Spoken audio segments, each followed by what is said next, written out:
This is how the nature of this graph going to be. What I am trying to tell you is the first cycle where in our normal case sine of an angle which is between 0 to 360, that is 2 pi, that first cycle of sine wave is now compressed or is now available in x values 1 upon 2 pi to plus infinity. That is our first cycle, corresponding first cycle. And all next cycles for all positive values of x are compressed between 0 to 1 upon 2 pi. And every new cycle that you consider, if we consider a cycle between 1 upon 2 pi to 1 upon 4 pi, the width available, and if we consider the cycle between 1 upon 4 pi and 1 upon 6 pi, the width available is going to be less. So every next cycle you consider the width available for the sine curve to have its existence, you have very less width available, and therefore all those vibrations are compressed between, say, practically 0 to 1 upon 2 pi, and there are infinitely many vibrations. As x tends to 0, there are infinitely many vibrations, and therefore if we want to take the limit of this y is equal to sine 1 upon x, intuitively the limit will not exist. असं माझं intuition सांगते. तुमचं intuition काय सांगतं? आणि इंट्युशनला महत्व नाहीये. We should be able to write down complete correct, technically correct proof for limit as x tends to 0, sine 1 upon x does not exist. So the job in hand now is prove that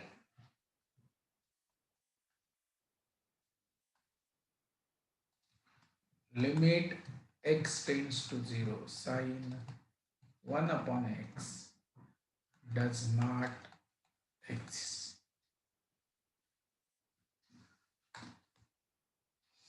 कसं काय लिहिणार सांगा. मी already message केला होता तुम्हाला. You should have started thinking about it and we want technically correct proof. Technically correct proof means our epsilon delta code. ठीक आहे. अजून 2-5 मिनिटं विचार करा आणि you try start showing me your proofs. We will discuss that. Okay. First thing that we will do is we will find out what are the angles, what are the measures of angles, that is what are the values of x for which y value will become 1. First value of x is 2 by pi, that is going to become 1 here. What will be the next value of x for which this is going to be 1? You tell 2 upon 5 pi. Next 2 upon 9 pi. Dot dot dot. These are the values of x. So that, I mean, on positive x-axis, these are the values of x where y is going to be equal to 1. What are the values of x where y is going to be minus 1? First value of x where the y is minus 1 is 2 upon 3 pi. Then 2 upon 7 pi. Then 2 upon 11 pi. Correct, Aga? These are the values of x where y is going to be equal to minus 1. Of course, I am considering only positive values. Suppose I want to consider negative values of x, then x belongs to 2 upon 3 pi with negative sign. Minus 2 upon 3 pi, that will be the first. Minus 2 upon 7 pi, that will be the second. बघा पडतंय का? Minus 2 upon 11 pi.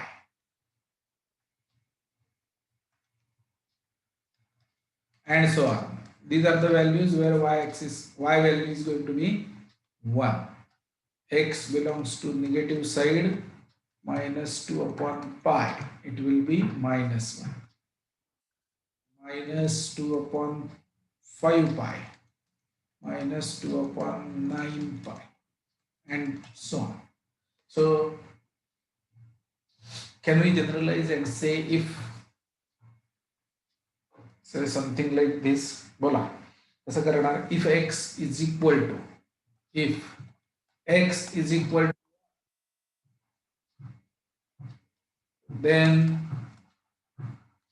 y is equal to 1, and if x is equal to how much?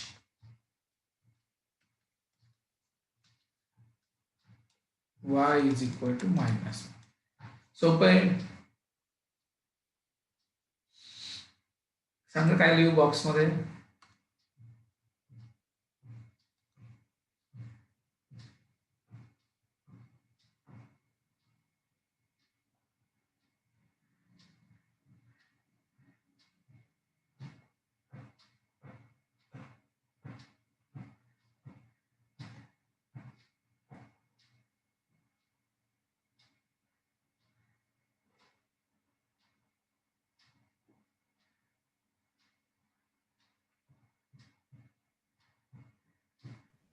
Sir वरच्याला 2/4n plus 1 pi where n is a integer असं म्हणता येईल का?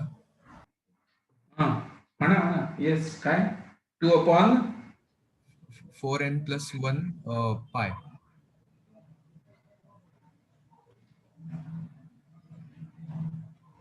नाही sir, हा बरोबर सॉरी, तो ब्रॅकेट मध्ये दोन्ही 4n plus 1. 4n plus 1 म्हणजे 4n plus 4 झाले ना? सर 4n plus 1 ब्रॅकेट मध्ये आणि बाहेर पाय. असं असं हो सर.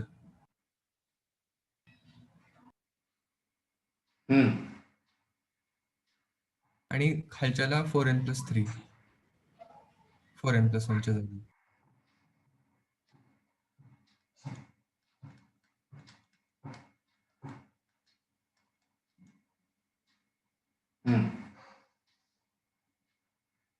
बरोबर बरोबर आहे का? चेक करा.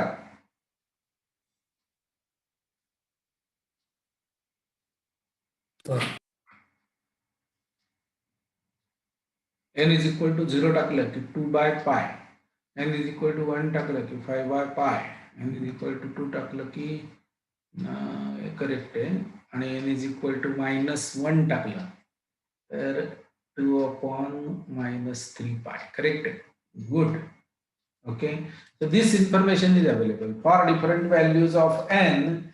You will keep getting +1 or -1 available over here, and n is where n belongs to z. Okay, so this is very good observation. So now let us begin writing the proof. If possible,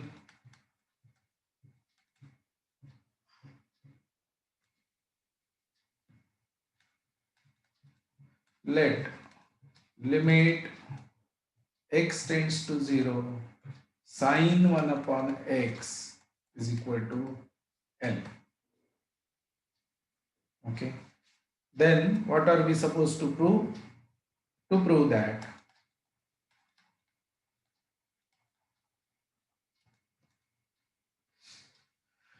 definition, we have to get the definition satisfied. For a given epsilon, we should be able to find out delta such that sin 1 upon x minus L, if x belongs to that delta neighborhood of the interval, which is real numbers, this should be less than epsilon. That is what we are supposed to prove. Correct? So if possible, it is L. So to prove that this. Now it is for every epsilon which is given. Let epsilon greater than 0 be Given that means for every epsilon this should be true. So we know that it is to be disproved, and therefore one counter example is good enough. So let us construct counter example. For that, let epsilon is equal to 0.2, deliberately taken less than 1. If you take epsilon greater than 1, then you will not be able to create a counter example, because if we look at the graph of the function, it is bounded between -1 to 1. So if you choose epsilon greater than 1, then it will not be possible for us to figure out delta such that this is not satisfied. I mean, this there exists epsilon. I mean, we want to finally prove this for every x. This happens. Sine 1 upon x minus L absolute value is less than epsilon. This happens, that is what we want to prove, but actually if the limit is not existing, we have to get the counter example for this, and hence we choose it should be true for every epsilon. Therefore we choose epsilon which is going to give us contradiction in the end. Therefore epsilon is equal to 0.2. So now basically what we are trying to say is, suppose this is 1 and this is -1, and then this is going to be 0.2 and this is going to be minus 0.2, 0.2 minus 0.2. What we want to say is, as we go in the delta, there exists delta. I mean, for every epsilon. So now epsilon is given to be 0.2. There exists delta such that for every x belonging to delta neighborhood, we will stay within plus and minus 0.2. Now we have to show that no matter what delta you choose, you will have infinitely many vibrations which will cross this boundary 0.2 to -1. That is what we want to show, and maybe we will use this to figure out what that n should be, what value of n you should choose so that you stay within delta neighborhood and you go out of the epsilon and you get contradiction. Do you understand the concept? That is what we are supposed to figure out. So one counter example is good enough. Let epsilon be 0.2, and suppose there exists delta for epsilon is equal to 0.2. Let delta exist, right? Then for every x belonging to minus delta to delta, because we are dealing with 0, I can write x belonging to this interval. We have to prove absolute value of sine 1 upon x minus L less than 0.2. That is what we want to prove. Now, with these calculations, by reversing the role of x and n, now this x is going to be, these are the two boundary points as far as x values are concerned. So if x is equal to delta, let us do the side calculations. Delta is equal to 2 upon 4n plus 1 pi. Okay, means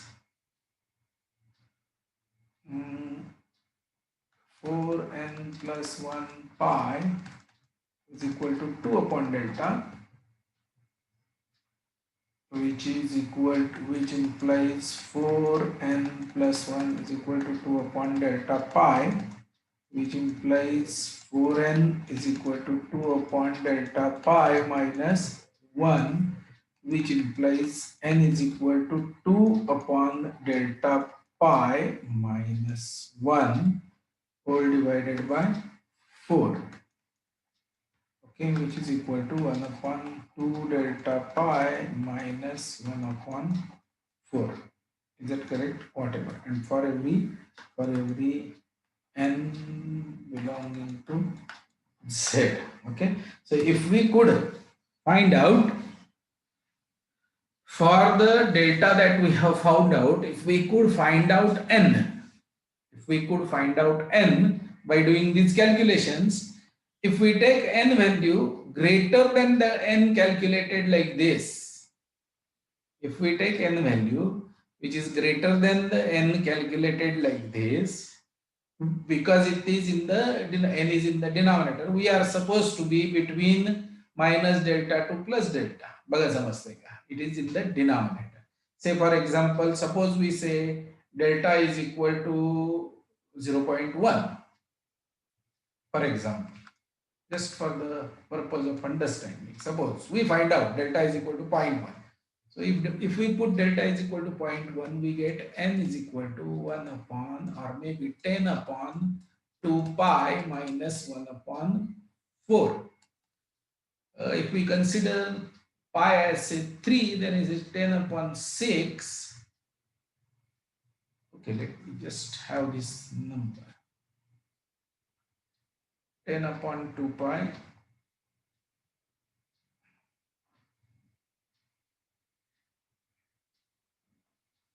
is equal to, it is 1.59 minus 1 upon 4 is equal to 1.34. So this is around 1.34. If delta is equal to 0.1, we get n is equal to 1.34 and n is an integer. So if we put 2, so if n is equal to 2, what is the value of delta that we are getting here? It will be definitely less than 0.1. Let us check. 2 upon, if n is equal to 2, it is 9 pi. 2 upon 9 pi is going to be less than 0.1. That is what my judgment is. Let us check. 2 upon, अरे आपण करता ते लोक.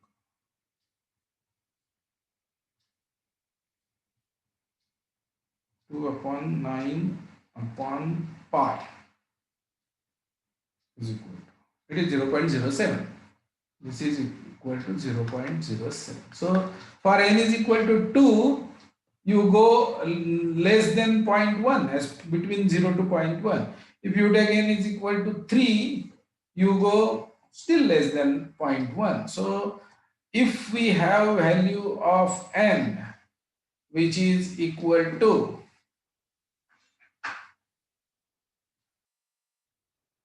2, बघा समजतंय का मी काय सांगतोय ते calculations. Now what we are trying to prove here is, if we find out value of n such that we don't stay between -2, -0.2 to +0.2, and we have a cycle over there which is going to +1, and for some value of n we go to -1 also, and therefore this limit is not satisfied and hence theorem is not true. We have got the counter examples. Okay, so this is what is the calculation. Let me complete writing the proof, and maybe if you have not understood it, I will explain it again. So let me write down the formal proof. This is formal up to this point. This was rough work. Now let us write down the formal complete proof in this orange color. Okay. Choose n1 greater than 1 upon 2 delta pi minus 1 upon 4. For this n1, x belongs to minus delta to plus delta. Okay. Value of sine 1 upon x is going to be plus 1.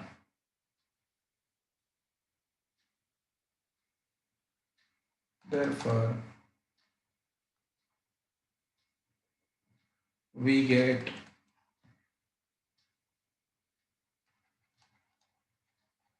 absolute value of 1 minus L is less than 0.2. Okay. Now similarly,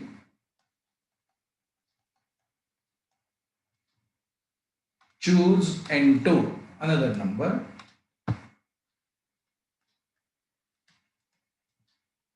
greater than. हा number आता -1 साठी काय करायला लागेल, आपल्याला परत काढायला लागेल शोधून. -1 साठी इथे काय आहे ते आपण काढूया नंतर. Let us keep this place vacant. For this N2, x belongs to minus delta to delta. Value of sine 1 upon x is equal to -1. Then this implies 1 minus or minus L absolute value is less than 0.2. This is 1. Okay. So now we have to arrive at some contradiction. Therefore, this implies first limit L minus 1 plus this is L plus 1. Consider this quantity which is going to be less than 0.4, because this plus we are adding two inequalities. This is the absolute value of 1 minus L or L minus 1, it is one and the same. Absolute value of -1 minus L and L plus 1, it is one and the same. So we are adding these two inequalities, and therefore what we get here is this is equal to sum of the two sides is always less than the third, and therefore we get 2 less than 0.4. Contradiction.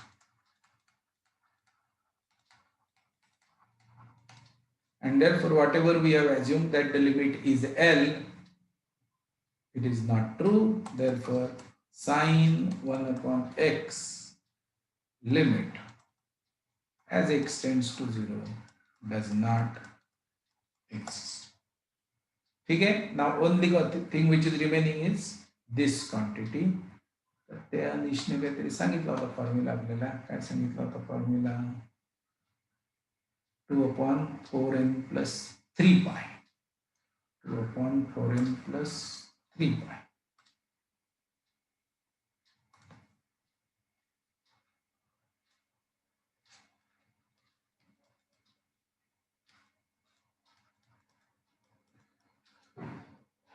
x ला आपण delta म्हणणार आहे. Therefore 4n plus 3 4n plus 3 times pi upon 2 is equal to delta 2 on delta pi. Therefore 4n is equal to 2 upon delta pi minus 3. N is equal to 1 upon 2 delta pi minus 3 by 4. So if we substitute this value 1 upon 2 delta pi minus 3 by 4, if you choose N2 which is greater than this quantity, you will be able to get the value of the function -1. And if you choose N1 which is greater than 3, you will be able to get the value of the function greater than 1. And if the value of the function is greater than 1, equal to 1 or equal to -1, by definition we have these two inequalities, we add them, get less than 0.4 and show the contradiction, algebraic clear contradiction. That is what is the proof why limit sine 1 upon x as x tends to 0 does not exist. NEET लिहून घ्या. Now sketch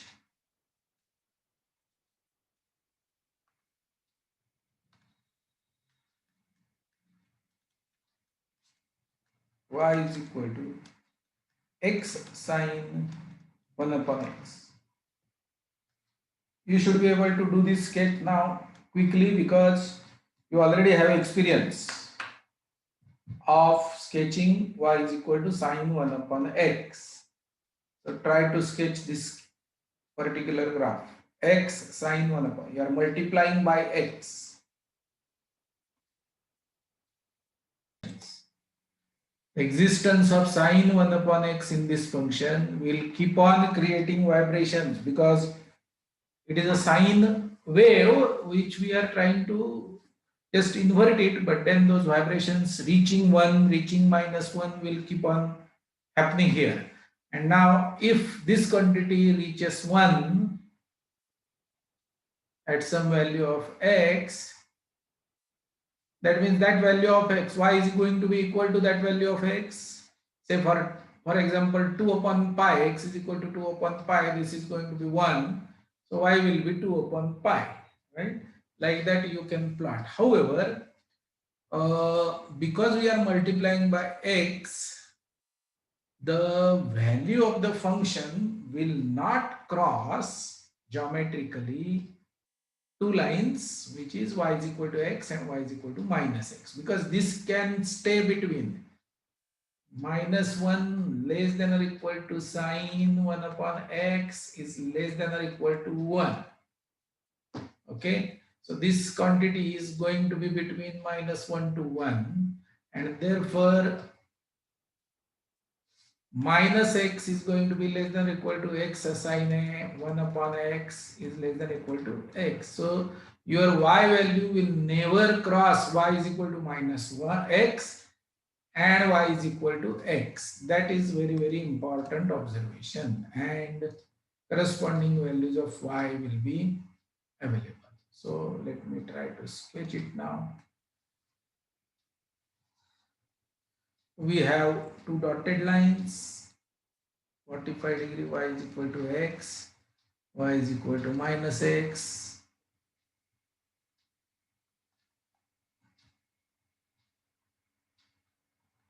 Those are the lines which are going to act as envelope, which we will learn end of this course. What do we mean by envelope?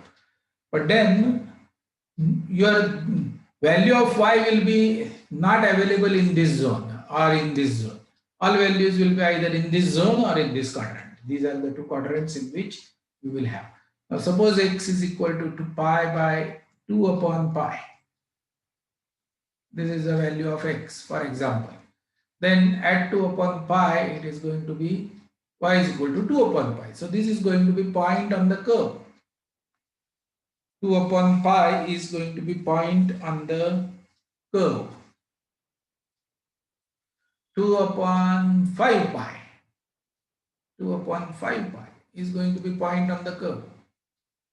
The midpoint of those two guys is going to be point on the curve over here. So it is going to be looking like something like this.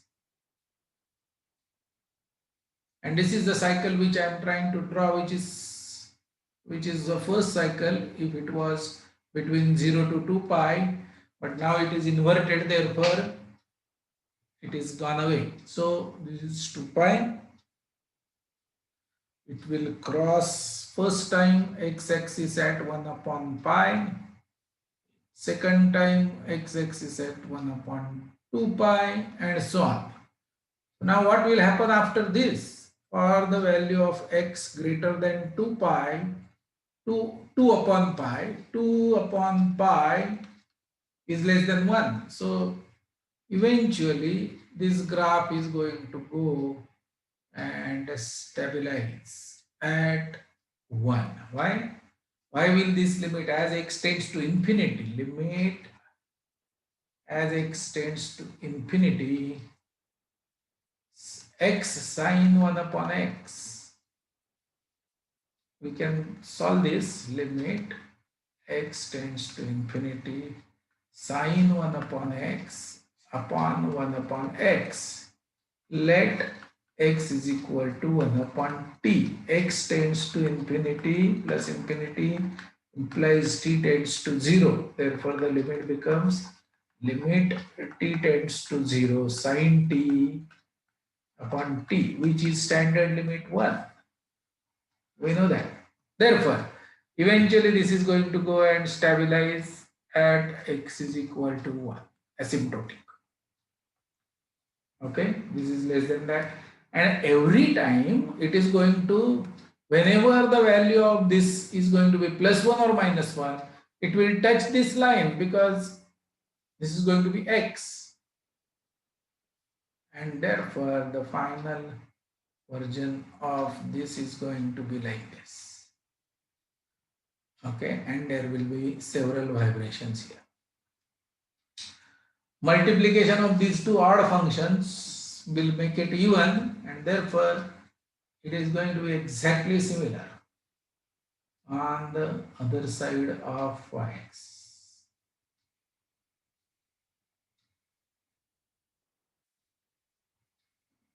So basically these two lines, which two lines?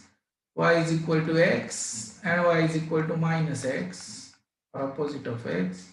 They are controlling this and putting it inside them. That is, they are acting as envelope. This is also going to go to positive 1. Why? Because you can always substitute x is equal to 1 upon minus t. For as x tends to minus infinity, t tends to 0 from negative side.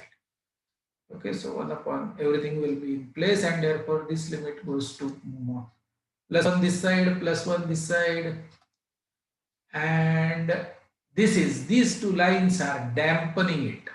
Okay, dampening. So what is the question that we are asking is limit x tends to 0, x sine 1 upon x is equal to. Voila. After drawing this sketch, we should be able to answer this algebraically and geometrically. So I am asking you geometric answer now. Limit x tends to 0, x sine 1 upon x. Tell me the answer. Okay. Proving limit x tends to 0, x sine 1 upon x, the limit is equal to 0.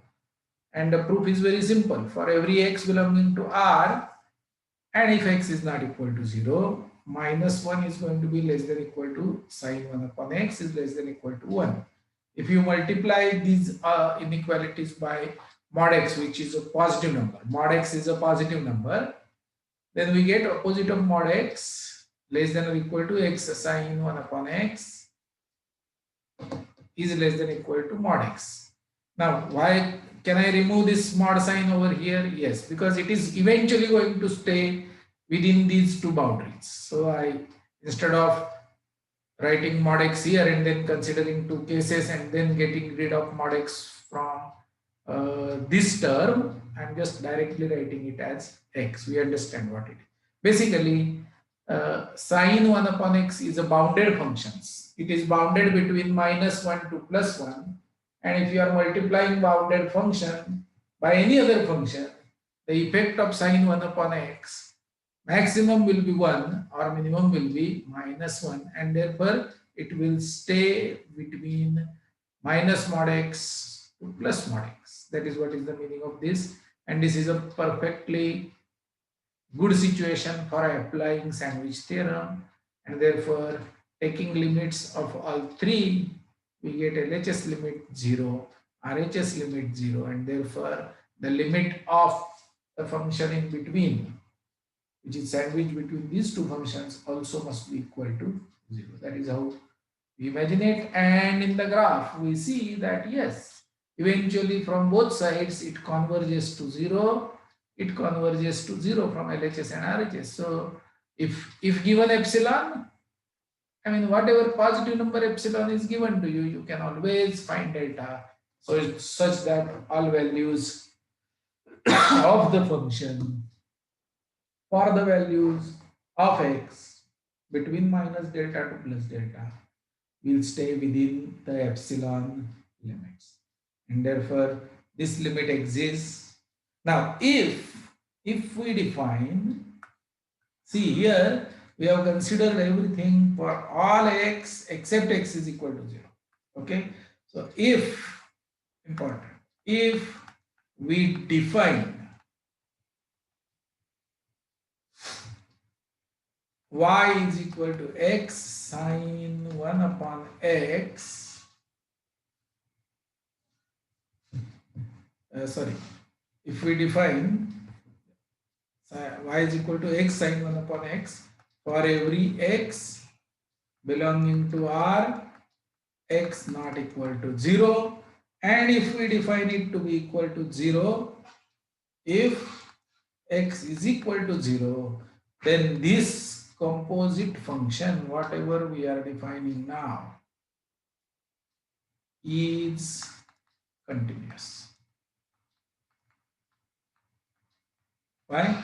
Because limit of this as x tends to 0 is 0, and value of the function at x is equal to 0 is 0. That means what I have to do is value of the function. So at 0 I have to say that the function is 0 from my pocket, I say. Because if I put x is equal to 0 in this above defined function, it is illegal. I cannot do that. So I just make it.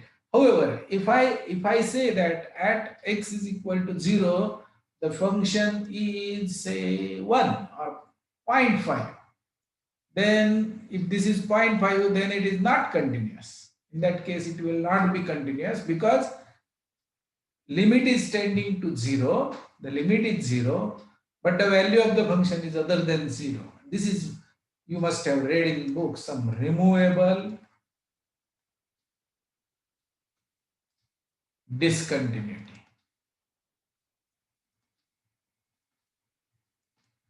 If deliberately I have defined it to be say 0.5, then I can remove and define it to be equal to 0 so that I can get continuity. Okay. So removable discontinuity and not removable discontinuity. So y is not removable discontinuity is 1 upon x. Y is equal to 1 upon x. You cannot remove the discontinuity of this function. However, here by this defining it properly, I can remove the discontinuity. If this is other than 0, then it is discontinuous. If I define it to be 0, then it is continuous. Okay, that word is going to be important in few questions. Have you understood up to this point? If you have understood, very good. Let me ask.